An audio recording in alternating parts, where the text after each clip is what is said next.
I was 18 when my mother handed me a trash bag full of clothes and said, "You're not our responsibility anymore." I remember standing on the porch, the Arizona heat pressing against my skin, waiting for anyone to tell me it was a mistake. My father didn't look at me. My brother didn't move. The door closed, and just like that, I stopped being their daughter. 12 years later, I have a husband, a home in Illinois, and a little girl who thinks I hung the moon. I built this life from nothing. From couches and double shifts and nights, I cried quietly so no one would hear. And now my husband wants me to forgive them. "They're still your family, Sophia," Ethan said gently. "Maybe it's time." Time for what? To reopen a wound I fought to survive? Or to prove I'm strong enough to walk away twice? The first time my mother tried to come back into my life, she didn't call me. She called my husband. I found that out on a quiet Tuesday evening while I was stirring pasta sauce in our kitchen in Naperville. The house smelled like garlic and basil. Mia was at the table doing her math homework, humming under her breath. It was an ordinary night, the kind I used to pray for when I was 19 and sleeping on a friend's couch, wondering if I would ever feel stable. Ethan walked in from the garage with his phone in his hand and a strange look on his face. "Hey," he said carefully. "Soph, do you know anyone from Mesa with a 480 area code?" My entire body went still. I didn't turn around right away. I just stood there, wooden spoon frozen in midair. "No," I said. "Why?" He hesitated. That hesitation told me everything before he even opened his mouth. "She left a voicemail," he said. "She said her name was Linda. She said she's your mom." The spoon slipped from my hand and clattered against the stove. For a second, I was 18 again, standing in that hallway, watching my mother's manicured fingers twist the top of a trash bag. I forced myself to breathe. "Did you listen to it?" He nodded slowly. I thought maybe it was important. Of course he did. Ethan grew up in a house where important meant birthdays and casseroles and loud Thanksgiving dinners, not ultimatums. "What did she say?" I asked, my voice strangely calm. He glanced at Mia, then lowered his voice. "She said she's been trying to reach you. That your father's health isn't good. That she wants to talk. That she hopes you've healed." I let out a short laugh. It sounded wrong in the warm kitchen. "Healed," I repeated. Ethan stepped closer. "Sophia." She sounded sad. "That's her talent," I said quietly. "She can sound anything she wants." He frowned. "People change. Not when changing means admitting they were wrong." He shifted his weight, clearly uncomfortable. "Maybe this is her trying." "Trying what?" I asked. "To feel better about herself." "That's not fair." I finally turned around and looked at him. His face wasn't accusatory, it was hopeful, and somehow that made this harder. "You didn't see her face when she told me to leave," I said softly. "You didn't hear the way she said, 'We're done.'" Ethan's eyes softened. "I know. I don't want you to regret not answering." Regret. That word again. "Do you know what I regret?" I asked. He shook his head. "I regret believing for years that I wasn't worth fighting for." The room went quiet except for the faint scratch of Mia's pencil on paper. Ethan swallowed. "I'm not saying what they did was okay. I'm saying maybe this is a chance to close the door properly." "I already closed it," I said. "They're the ones knocking." He ran a hand through his hair. "She asked if you'd be willing to call her. Or if I could encourage you." There it was. Encourage. "She asked you to convince me," I said. He hesitated just long enough. "She just thinks you're stubborn," he admitted carefully. "She said you always shut down when things got hard." Something sharp flared in my chest. "She said that?" I asked. He nodded. "She said she tried to give you options when you turned 18. That you chose to leave." The air in the kitchen felt thin. "Options," I repeated slowly. I remembered the trash bag, the front door, the silence from my father, the way my mother avoided saying the word goodbye like it was beneath her. "I didn't choose to leave," I said, my voice trembling despite my effort to steady it. "I was told I wasn't wanted." Ethan's expression flickered, confusion mixing with doubt. "She made it sound different," he said. "Of course she did." I crossed my arms, suddenly cold. "And you believed her?" He looked hurt. "I'm just trying to understand both sides." "There aren't two equal sides to someone being thrown out," I said. Mia looked up from the table. Mom, are you okay? I forced a smile. I'm fine, sweetheart. Finish. Number 7. She went back to her homework, blissfully unaware of how close her mother was to shaking. Ethan lowered his voice again. Soph, what if your dad is really sick? I stared at him. Where was he when I needed him? I asked. That doesn't mean you won't care now. That was the problem. I did care. Not about reconciliation, not about reputation, but about the tiny, stubborn part of me that still wanted a father to choose me, and I hated that. I don't want her calling you, I said firmly. Or texting. Or emailing. If she wants to reach me, she can't. Ethan nodded slowly. Okay, but his eyes told a different story. He wasn't done. And for the first time since we got married, I felt like my biggest fight wasn't going to be with the people who abandoned me. It was going to be with the man who thought he was saving me from myself. Ethan thinks the story begins with a trash bag. It doesn't. It begins years before that on a Tuesday afternoon when I was 10 years old and holding a spelling test with a bright red B circled at the top. I had studied for hours. Dyslexia made every word feel like a maze, but I had memorized them anyway. I remember walking into the kitchen, heart pounding, waving the paper like a flag of victory. Mom, look, I got a B. Linda glanced up from the counter where she was cutting vegetables. That's nice, Sophia. Nice? Then Jason came in behind me, grinning, holding his own paper. A+, he said. My mother's entire face lit up like someone had flipped a switch. That's my boy. She hugged him. She kissed his head. She called my father in from the garage. Robert, come see what Jason got. I stood there, still holding my paper. My B suddenly looked like proof of something shameful. My father patted Jason on the back. Knew you'd do it. No one asked how hard I worked for mine. That was the first time I understood something I couldn't yet put into words. Love in our house wasn't unconditional. It was competitive. And I was losing. By 15, I had learned to make myself smaller, quieter, less complicated.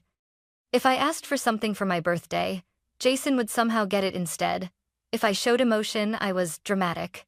If I defended myself, I was disrespectful. Why can't you be more like your brother? Linda would say with a sigh that carried more disappointment than anger. I used to lie in bed and rehearse versions of myself that might be acceptable. Smarter, easier, less emotional. But no matter how I rearranged myself, I never fit. The night I turned 18 wasn't explosive. That's the part people don't understand. There was no screaming, no shattered plates, just finality. I had graduated 2 weeks earlier.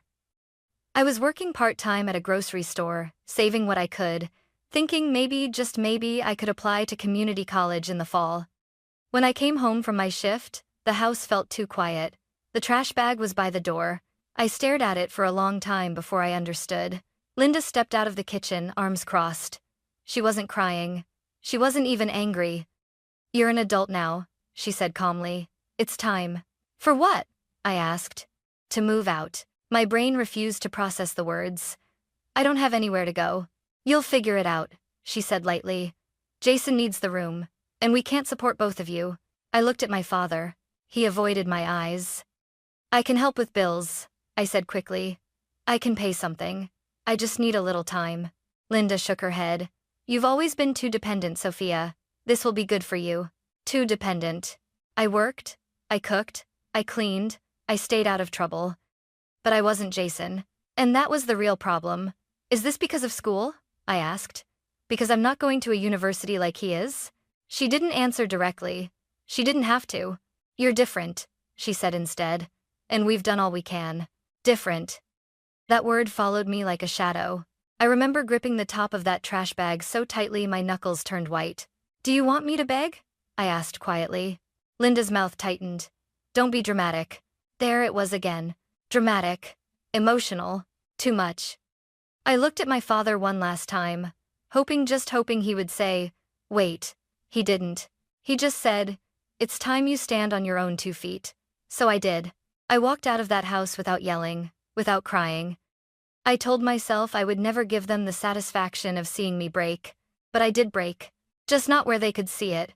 The first night, I slept in my car behind the grocery store because I was too embarrassed to call anyone. The second night, I called a coworker named Megan. She let me stay on her couch for a week. Within a month, I had 2 jobs. Within a year, I had saved enough to leave Arizona entirely. I didn't tell my family. I didn't leave a forwarding address. I didn't write. I disappeared. And in disappearing, I found something radical. Silence from them felt safer than noise. When I met Ethan years later in Illinois, he asked about my parents on our third date. I told him the condensed version. They kicked me out at 18. He looked horrified. Why? They said I needed to grow up. He took my hand across the table. That's not love. It felt good to hear someone say that. He didn't ask for more details then. He just believed me. Which is why, standing in our kitchen 12 years later, hearing him say, "She made it sound different," felt like betrayal on a cellular level, because I had spent years rebuilding my sense of worth. And suddenly, the woman who dismantled it was whispering in his ear, rewriting history. And for the first time since I left Arizona, I felt that old question creeping back in. What if they were right about me? I hated that the doubt still had a pulse, but it did. And that's exactly why this wasn't just about forgiveness. It was about control. And whether I would let them define me one more time. Part 3. When forgiveness became a condition. At first, Ethan said the word gently. Forgiveness. He would slip it into conversation like it was a vitamin, something unpleasant, but ultimately good for me. I just don't want you carrying bitterness forever, Soph. I'm not bitter, I would reply. You sound bitter. That's the thing about people who grow up in warm, stable homes, they mistake boundaries for bitterness. They've never had to build a wall just to survive. A week after the first voicemail, Ethan started forwarding me articles. The freedom of letting go. Healing generational trauma through reconciliation. Why children should know their grandparents. Each time he'd say, just read it, no pressure. But pressure doesn't always shout. Sometimes it hums quietly in the background until it fills the whole room. One night, after Mia went to bed, Ethan poured 2 glasses of wine and sat across from me at the dining table. He looked nervous, determined. We need to talk about this, he said. I exhaled slowly. We have been. Not like this.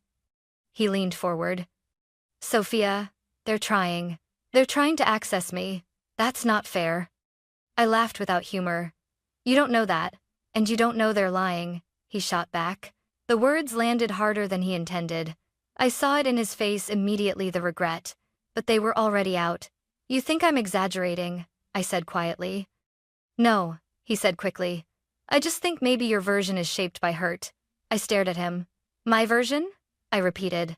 He rubbed his temples. I'm not saying you're wrong. I'm saying memory is complicated. Maybe your mom remembers it differently. That's convenient, I whispered. He shifted in his chair. She said you refused to contribute, that you stormed out when they asked you to pay rent. My chest tightened. She told you that. She sounded sincere. Of course she did. Ethan's voice sharpened slightly. Sophia, you were 18. Paying rent isn't unreasonable. I felt like the floor tilted beneath me. Jason paid rent? I asked. Silence. You asked her that? I pressed. No, he admitted. Why not? He didn't answer. Because somewhere in his mind, the story made sense. Because maybe, just maybe, he thought I'd been dramatic, difficult, too emotional, exactly what she'd always said. You don't understand what it felt like, I said, standing up. To know I wasn't chosen. You were 18, he repeated, like that number justified everything. And I was their child, I shot back. Mia stirred upstairs and we both lowered our voices instinctively. Ethan leaned back, frustrated. I just don't see how holding onto this helps anyone. It helps me, I said firmly. How? It keeps me safe.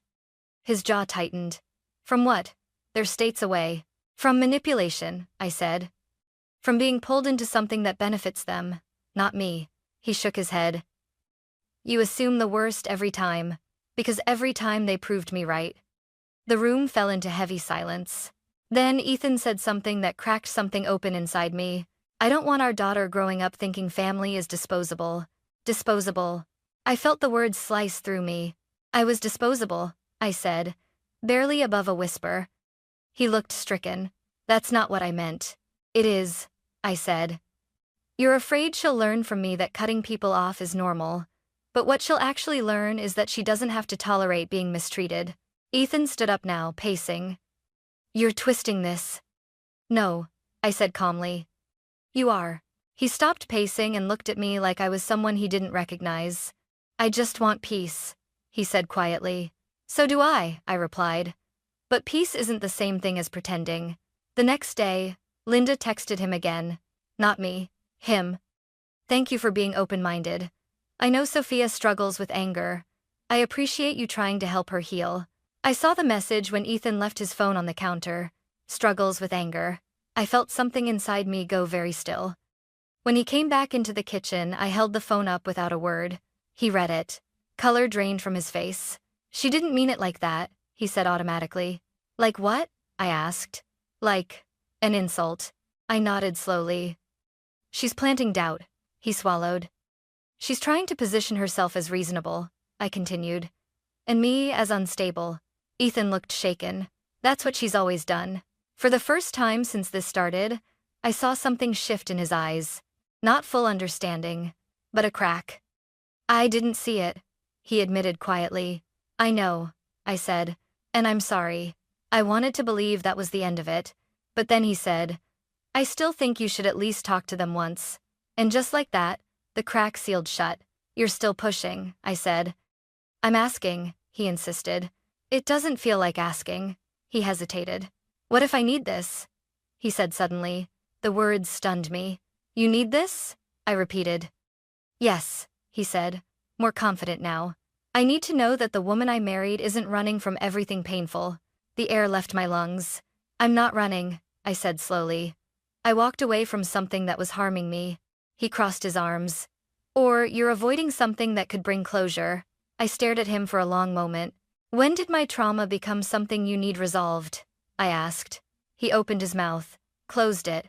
The silence between us felt heavier than any argument. Because this wasn't just about my parents anymore. It was about whether my husband trusted my reality.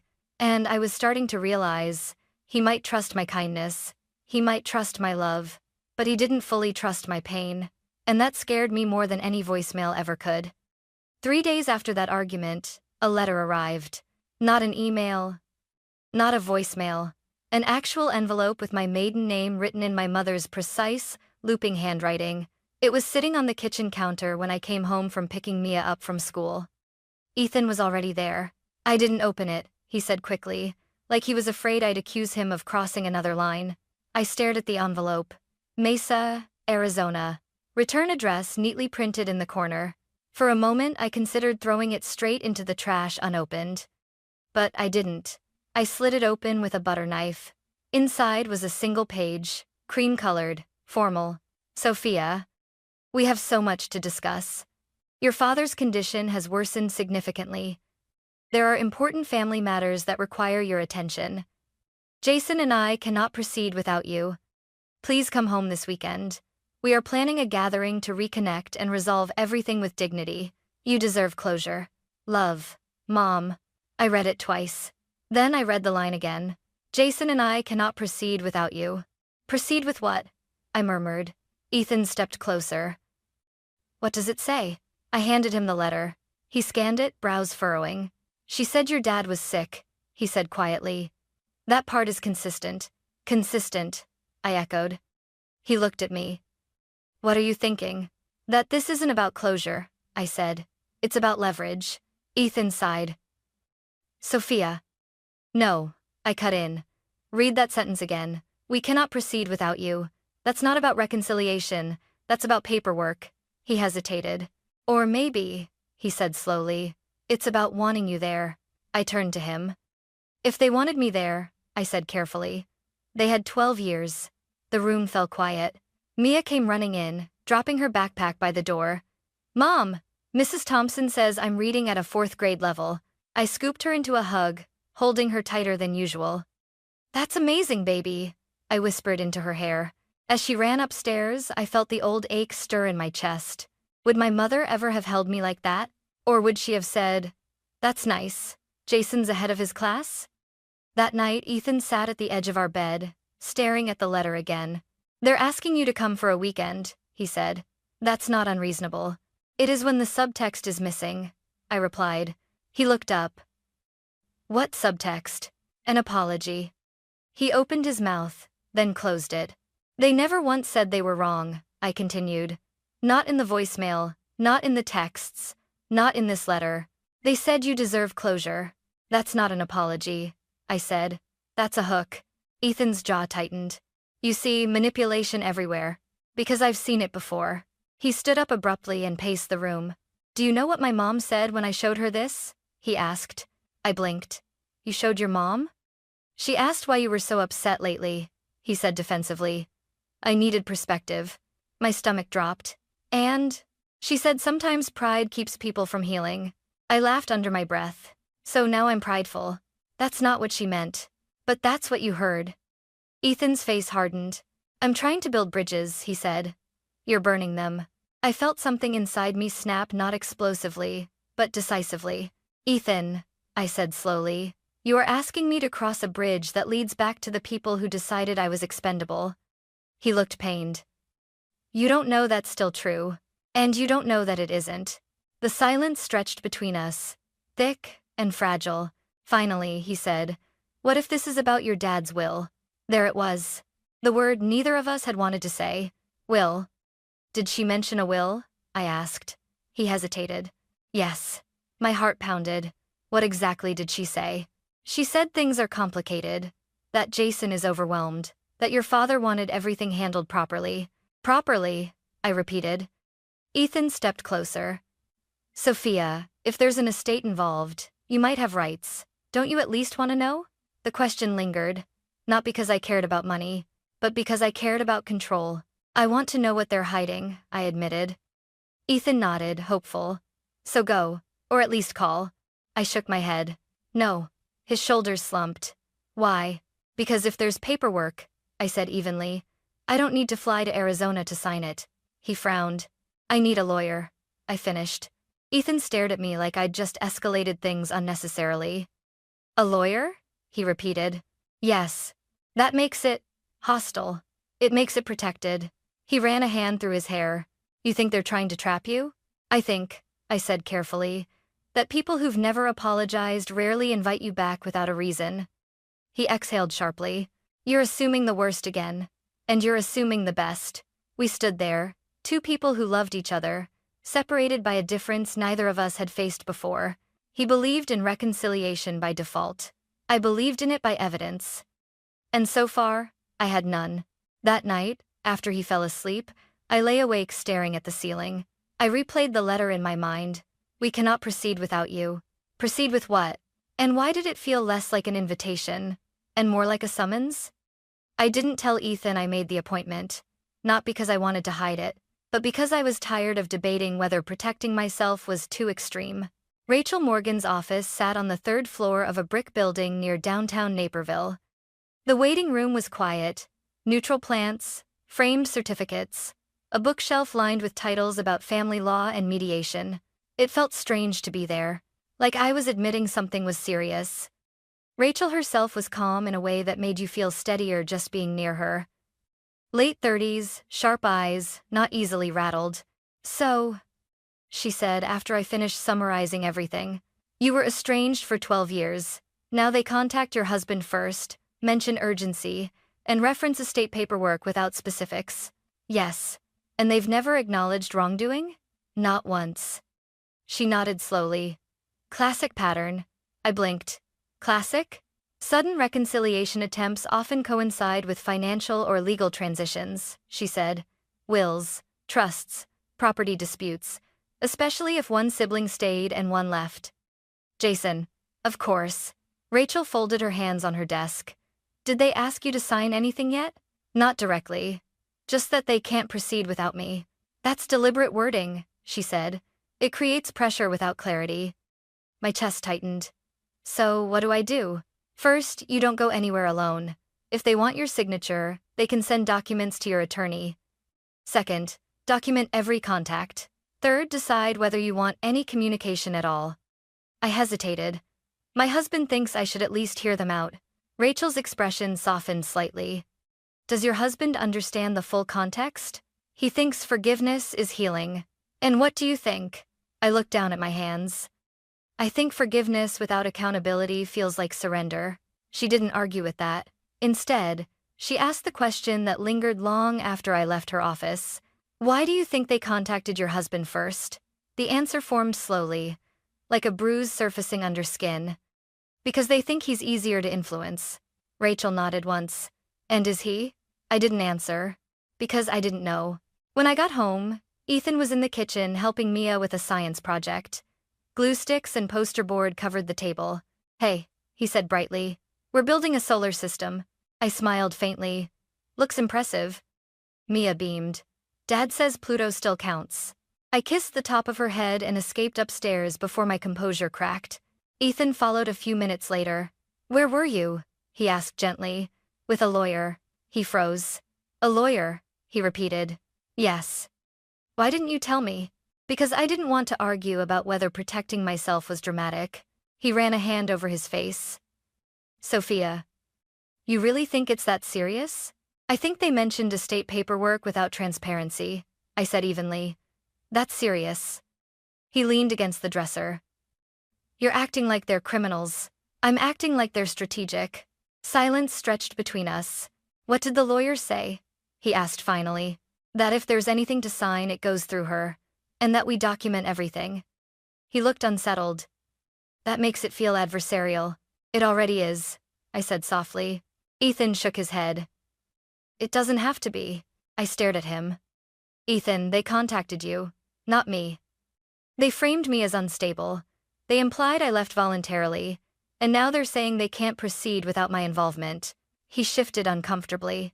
She didn't say you were unstable. She said, I struggle with anger. That's not the same. It's close enough. He looked down at the floor. For a moment I saw doubt flicker across his face, not about me, but about them. And then he said something that made my stomach twist. My dad called me this afternoon. I went still. About what? He thinks you might regret shutting them out if something happens to your father. I stared at him. So now your parents are involved too? They're just worried, he said quickly. They don't want you to carry guilt. I'm not carrying guilt, I said. I'm carrying boundaries. He exhaled sharply. Why does everyone think this is about pride? I asked quietly. No one thinks that, he said. They do, I replied. They think I'm stubborn, or angry, or unforgiving. He looked at me carefully. Are you? He asked. The question hung in the air between us. Was I angry? Yes. Was I unforgiving? Maybe. But, was that wrong? I'm cautious, I said finally. Because the last time I trusted them, I lost everything. Ethan stepped closer. You're not 18 anymore, he said softly. I know, I replied. And that's exactly why I won't let them corner me again. He hesitated. What if this isn't about cornering you? He asked. What if it is? I countered. We stood there in silence, two people who loved each other but were starting to see the world through different lenses. He saw reconciliation. I saw risk. And somewhere between those two perspectives, our marriage was being tested. For the first time since we'd met, I felt a crack in something I'd always believed was solid.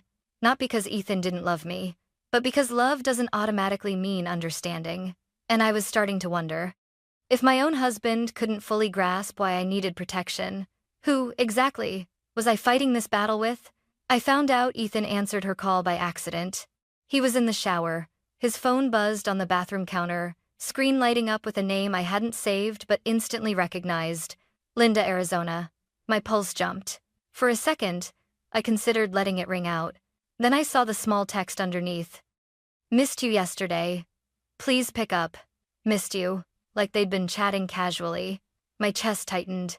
Before I could decide what to do, the call ended. A second later, a voicemail notification popped up. I stared at it. Then I did something I hadn't done since this started. I pressed play. Linda's voice flowed out of the speaker, smooth and carefully emotional. Ethan, sweetheart. Thank you for being so understanding. I know Sophia can be difficult when she feels cornered. I just don't want her making a mistake she'll regret forever. Robert would have wanted peace. Difficult. Cornered. Regret. Each word felt deliberate. She wasn't calling him for information. She was building a narrative. And Ethan was part of it. I stood there, phone in my hand, feeling something cold settle in my stomach. When Ethan came out of the shower, towel slung around his shoulders, I didn't yell. I just held up his phone. I listened to it, I said. He froze. You weren't supposed to. She said I'm difficult, I interrupted quietly. That I feel cornered. He swallowed. She's worried, he said. About me? I asked. Or about a signature? His jaw tightened. She didn't mention paperwork this time. That word this time hung in the air. How many times has she called? I asked. He hesitated. Ethan. 3, he admitted. 3. While I was standing firm while I was telling him no, he was taking calls, trying to understand both sides. You didn't tell me, I said, my voice dangerously steady. I didn't want to escalate things, he replied quickly. I thought if I handled it calmly. Handled what? He ran a hand through his hair. She's scared, he said. Your dad's gone. Jason's overwhelmed. There's debt tied to the house. The trust requires your acknowledgement. The trust. So there it was. She'd told him more than she told me. Why does it require my acknowledgement? I asked. Because you're legally listed, he said quietly. The room seemed to tilt. Listed as what? As a beneficiary. The word felt foreign in my mouth. Beneficiary. They left me something? I asked, disbelief thick in my voice. Ethan hesitated. Technically, yes. I stared at him. And what happens if I refuse to sign? He shifted. Jason can't access full control of the property. The attorney apparently needs your consent to redistribute. Redistribute. That was the real word. They want me to give up my share, I said. He didn't answer. Which was answer enough. I let out a hollow laugh. So, this isn't about reconciliation, I said slowly. It's about making sure I don't claim what I'm legally entitled to. Ethan looked torn. They said you'd never want it, he said quietly. That you'd probably be relieved to sign it over. Relieved. Like I should be grateful for the opportunity to disappear again. And you believed that? I asked. He shook his head quickly. No, I thought if you talked to them, you could resolve it without lawyers. Resolve it. Like it was a misunderstanding over dinner plans. Ethan, I said carefully. They didn't contact me to apologize. They contacted you to persuade. He looked shaken. I was trying to keep things calm, he whispered. You were trying to keep things comfortable, I corrected. Silence fell between us. For the first time, I saw something shift fully in his expression. Not doubt about me. Doubt about them. They told me you left because you refused responsibility, he said slowly. But if you're legally in the trust, then they never intended to cut me out completely. I finished. He blinked. They wanted control, I continued, not separation. The pieces clicked together in painful clarity. When I was 18, they removed me physically. But financially, legally, they kept a thread attached, just in case. Ethan sank down onto the edge of the bed. I didn't see it, he said quietly. I know. And I'm sorry. The apology felt real this time. Not defensive, not corrective, just broken. I need you to understand something, I said, kneeling in front of him. This isn't about money. I don't want their house. I don't want their debt. I don't want their inheritance. Then why not just sign? He asked gently. Because it wasn't about the property. It was about the pattern. If I sign under pressure, I said softly, I'm confirming their version of me. The daughter who walks away quietly. Who doesn't ask questions. Who doesn't assert her rights. He looked at me like he was finally seeing the 18-year-old girl standing on that porch. They expected you to comply, he whispered. Yes. And when you didn't answer, he continued slowly. They tried to go through me. I nodded. Understanding settled over his face like dawn breaking. She was triangulating, he said quietly. The word surprised me. You looked it up? I asked. He nodded. After the last voicemail, my throat tightened. And? I asked. And it describes exactly what she's doing. He looked ashamed. I thought I was helping, he admitted, but I was being used. I sat beside him. She underestimated me, I said softly. And she underestimated you. He exhaled shakily. What do we do now? I didn't hesitate this time. We call Rachel, I said. We request the full trust documents. We do everything in writing. He nodded immediately. No more calls, he added. No more private conversations. Relief washed through me. For the first time since this began, I didn't feel alone in it, but the tension wasn't gone. Because now we weren't just dealing with emotional manipulation. We were dealing with legal leverage. And I had a feeling they weren't going to let go quietly. Rachel didn't waste time. Within 48 hours, she had formally requested the full trust documents from my family's attorney. No emotion, no accusations, just a clear, professional notice. All future communication regarding Sophia's legal interests must go through counsel. Linda responded the same day, not to Rachel, to Ethan, again. The email's subject line read, "Please tell her, this doesn't have to be ugly. Ugly. Like I was the one escalating." Ethan handed me his phone without a word this time. No hesitation, no defensiveness. He was done taking private calls. I read the message carefully. "Ethan, I'm heartbroken that Sophia is involving lawyers. We were hoping to resolve this peacefully as a family. Jason is under tremendous stress. The house is tied up in the trust, and unless Sophia signs a simple disclaimer, everything will be delayed. I don't understand why she wants to make this harder than it needs to be. Please remind her that her father loved her. Linda." I stared at the phrase "simple disclaimer." "That's what they want," I said quietly. "A disclaimer of interest." Ethan nodded slowly. Meaning, I waive my rights. Permanently." He swallowed. Rachel called later that afternoon. "The documents came through," she said. "And you need to hear this carefully." I braced myself. "Your father created a trust 10 years ago. It divides the estate equally between you and your brother." Equally. The word felt surreal. "They left me half?" I asked. "Yes. However," she continued, "there's a clause stating that if you voluntarily disclaim your interest, your share transfers entirely to Jason." "And the house?" I asked. "Owned by the trust. Significant equity.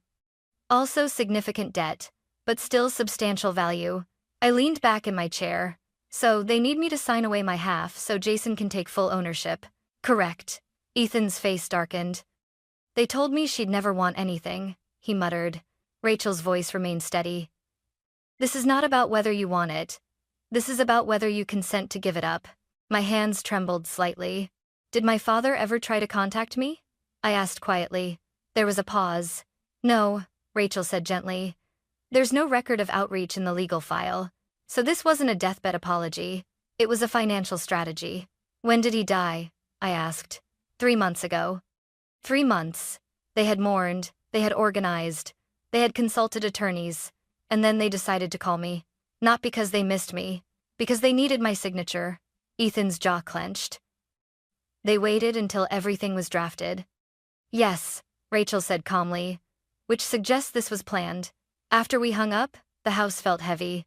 Mia was at a friend's house. The quiet felt different now, less domestic, more charged. Ethan paced the living room. "She told me your dad was very sick," he said bitterly. "She made it sound urgent." "It was urgent," I replied. "Just not for the reason she implied." He stopped pacing. "I let her question you," he said quietly. "I let her imply you were unstable." I looked at him.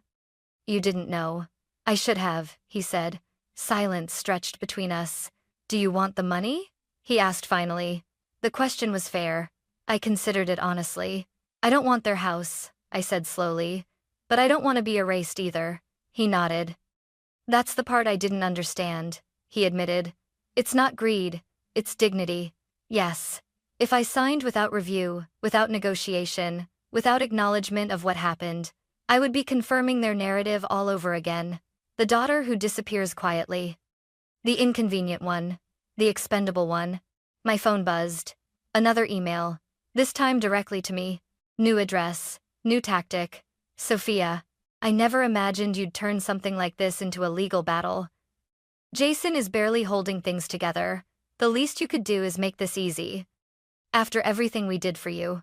I stared at that last line. After everything we did for you. 12 years of silence. A trash bag. No apology. And still, they believed I owed them. Ethan read over my shoulder. "They're guilt-tripping you," he said flatly. "Yes." He took a slow breath. "What do you want to do?" For the first time since this began, the question didn't feel like pressure. It felt like support. "I want to respond," I said. "Emotionally?" he asked carefully. "No," I said. "Clearly." Rachel drafted a measured reply under her letterhead. Sophia will review all documents before making any decisions. Any further attempts to pressure or misrepresent facts will be documented.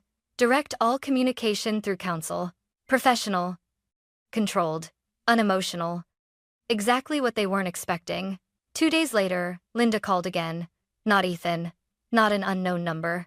Me. I stared at the screen. Then I answered. Linda. Her voice was sharp now, stripped of sweetness. You've made your point. I'm protecting myself.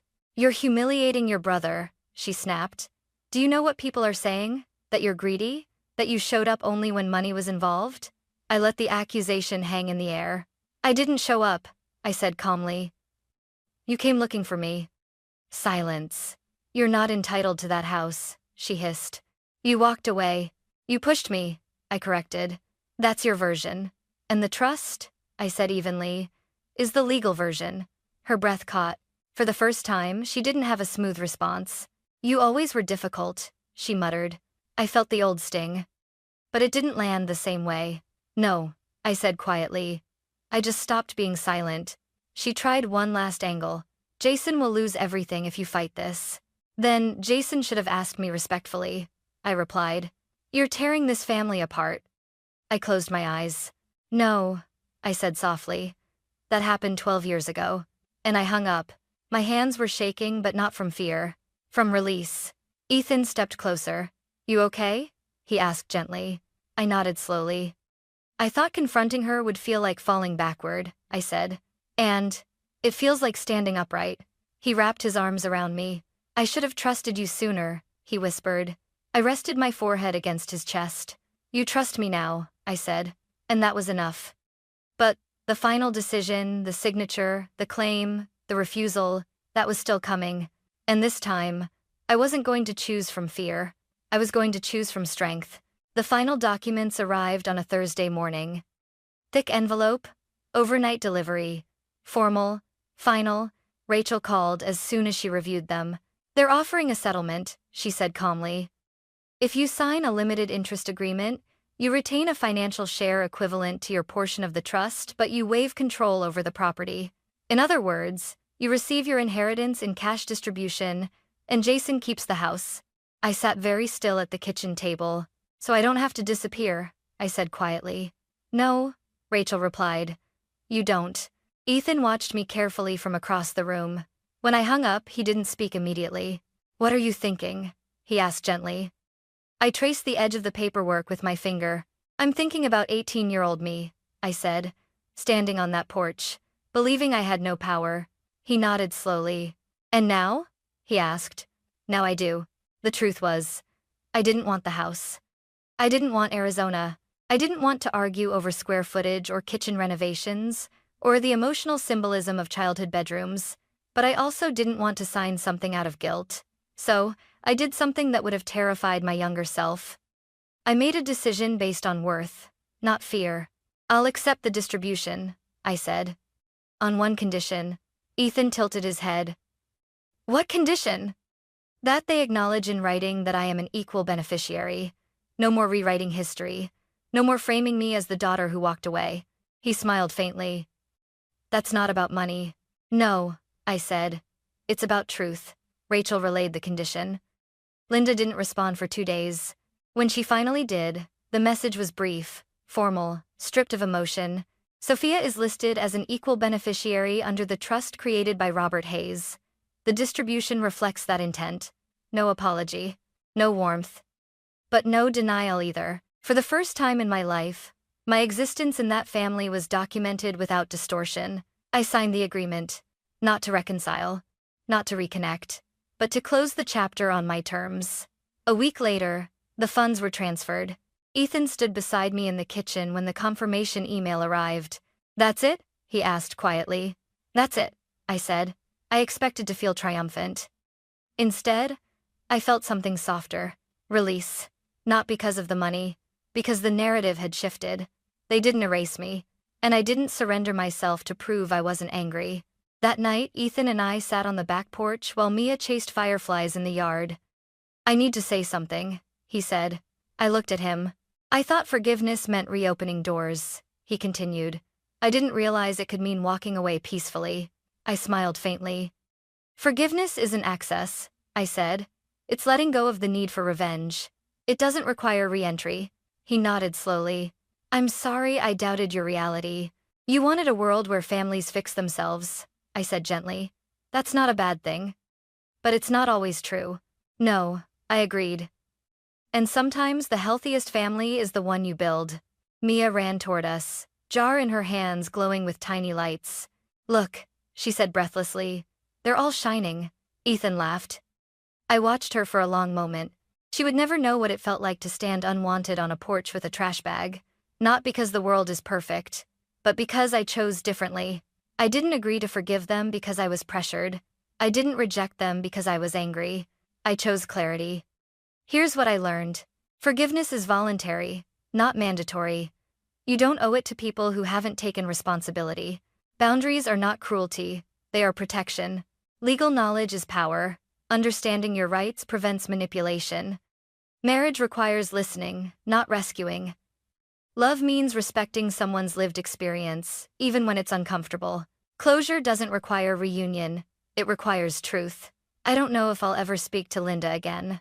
Maybe one day, maybe never. But if I do, it will not be because I was cornered. It will be because I choose to. And that choice, that's something no one can take from me again.